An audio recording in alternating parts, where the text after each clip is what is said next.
So the next of our presentations, I said it was a very international field for you this afternoon. That's been borne out by just about every single presentation thus far. Next up, we're going to be hearing from Professor Paul Dolan. So he conducts research on the measurement of happiness. Something that we could all do with a lot at the moment. Its causes, its consequences, but also the further implications that it has for public policy. He has, of course, been published in academic and popular outlets and publications the world over. Currently is the Professor of Behavioural Science, the Department of Psychological and Behavioural Science at London School of Economics and Political Science. Here to talk to us about change what you do, not how you think. Ladies and gentlemen, please welcome to Dubai, Paul Dolan. Good afternoon, everybody. This is a very slippery floor, so I'll try not to fall over. One of the keys to being happy is to manage people's expectations, so you should have lowered them a little bit in that intro. Yeah, you'll see Happiness by Design there. It's a very good advert for my first book. The subtitle of the book in most parts of the world is Finding Pleasure and Purpose in Everyday Life. In the US, it was about to go to print, and my editor said, you need to be more directive. They need to be told what to do. So it's called Change What You Do, Not How You Think. And if anyone's ever bought a self-help book will tell you how to change what you think. The reason self-help books sell so well is because they don't work. The single biggest factor to indicate whether you will buy a self-help book is whether you previously bought one in the past year. So it's a massive industry that tells you to be positive. You're like, well, yeah, I kind of worked that out, but how do I do it? And it's really hard to change your mind. I mean, in fact, if you think about the last time you changed your mind about anything meaningful, it was probably quite a long time ago. We have a very good way of making what we believe to be true, true. So we find evidence to support what we know to be true. And in cases where we find evidence that doesn't back up what we know to be true, we find ways of fitting the evidence. So that evidence doesn't apply to me, that isn't true, and so on. So we carry on affirming what we thought in the first place. So you're not going to change very much by changing what you think. Also, most of what we do isn't really driven by what we think anyway. You're making thousands of choices every day. Most of those are made automatically, unconsciously, and effortlessly. In fact, if you thought about most of what you do, your head would explode. You wouldn't even know what time to get up in the morning. So even that moment when you actually get up isn't really thought about, it just happens in some sense. So lots of what we do, unconscious and automatic.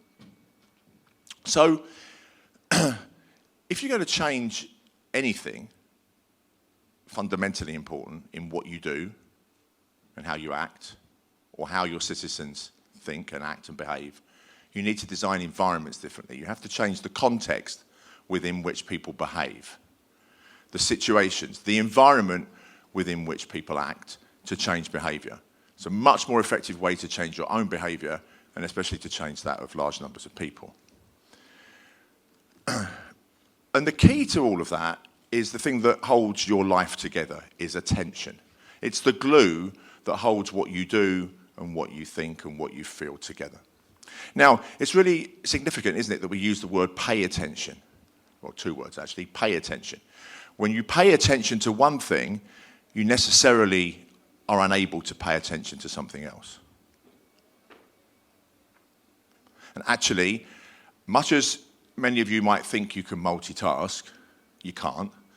The brain single tasks very quickly. When you flip between activities, your brain is moving between activities and it's using attentional resources in order to do that. There's a nice experiment, it's an old one now because I think I do cite it in Happiness by Design, of an experiment where people were asked to do a crossword puzzle and a Sudoku puzzle. They could choose the order in which they did them, or they could move backwards and forwards between them. Or in one condition, they were told the order in which they had to do them. The people that were told the order in which they had to do them finished those tasks more quickly. Because attentional resources are being devoted elsewhere when you're thinking about, do I do the one I'm good at first, or do I save that till afterwards, or I'll start this one and I'll move back to that one. You're flitting, in one task to the next. you're draining your attention, you're draining your mind of energy, and you're less effective.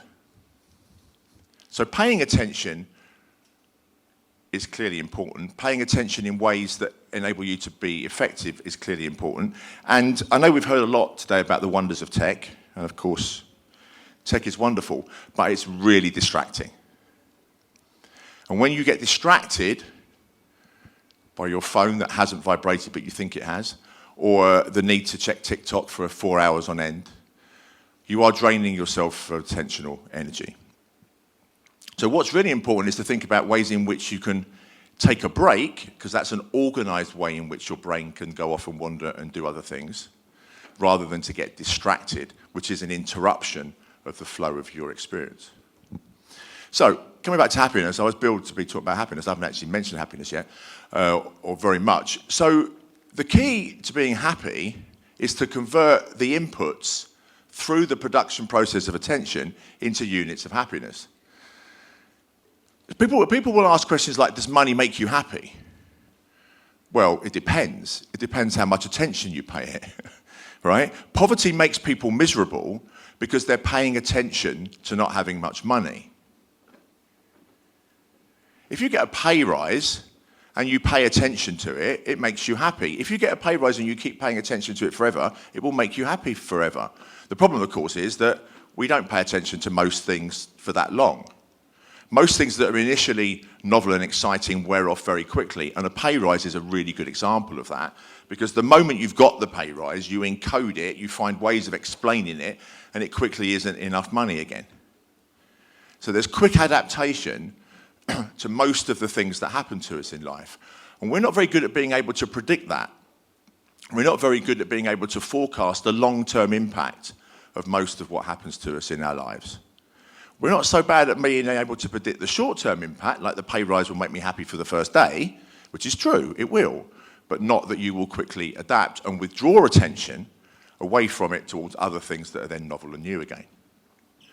So the question and the key issue then really is, what things can we pay attention to that A, keep us focused on paying attention to them so that we don't get the distractions, and B, are long-lasting?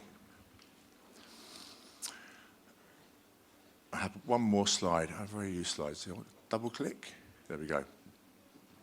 So, in order to answer those kind of questions, first of all, I want to go take a step backwards to be clear about what we mean by happiness, because it's a word that's been around for a long time, for thousands of years. It's used by different people in various ways. I want to locate it in the experiences that you have, in what you do and how you use your time and what you think about, obviously, what you pay attention to.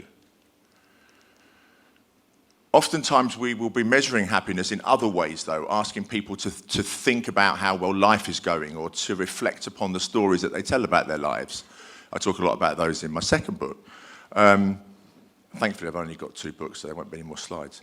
But often, we will be paying attention to those kinds of stories about the things that we think should make us happy. Earning more money, having success, having status, getting married maybe, having children.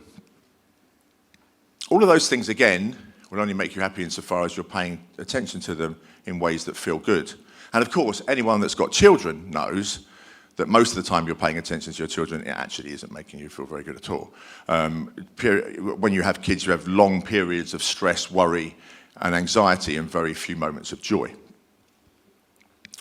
As any honest parent would admit, I've actually said that a few times and been vilified for saying that as being a bad parent. But there's so many there's so many stories around how having kids should make us happy. That's the narrative that we tell about it, and actually the evidence often says something quite different. So it's located in our experiences. It's in what we do, who we pay attention to, what we pay attention to, and the thoughts that we have in our minds.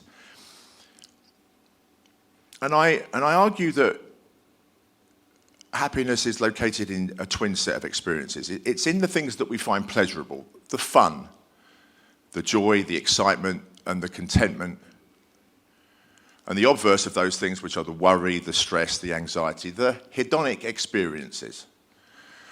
Alongside another important category of experience, which is purpose.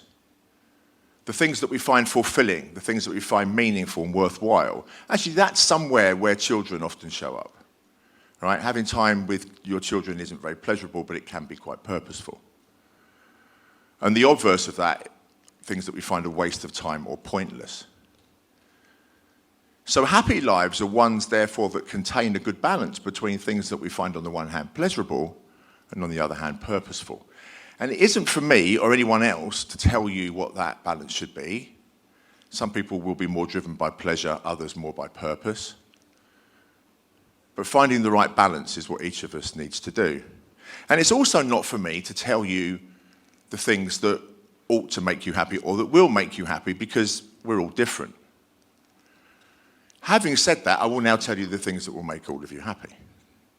Well, I can be pretty confident that if you did one or more of the following 5 things every day, or to some degree over the next weeks or so, you will be happier irrespective of where you are now.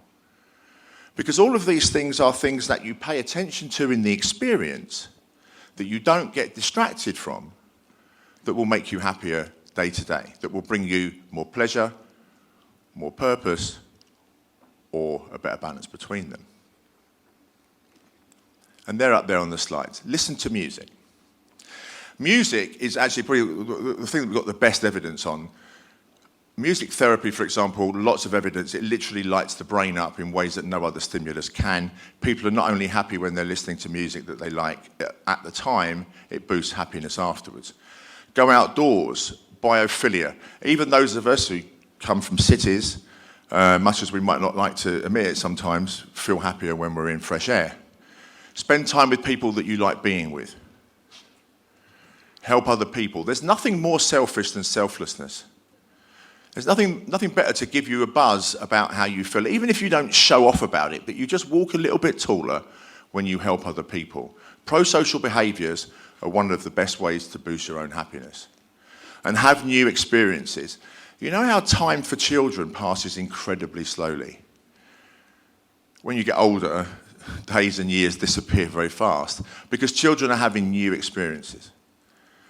So if you want to live longer, or at least believe that you're living longer, feel like you're living longer, try something new. The worst that can happen is that you don't like it and you don't do it again. Now notice that all of these things are small stuff. There was a book in the 80s called Don't Sweat the Small Stuff. It's actually completely wrong. Happiness is found in the small stuff. It's don't sweat the big stuff, really.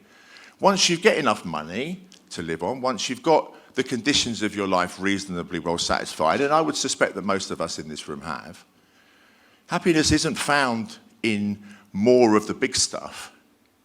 It's located in doing more of the small stuff. And that seems like quite a nice place to finish. Thank you very much.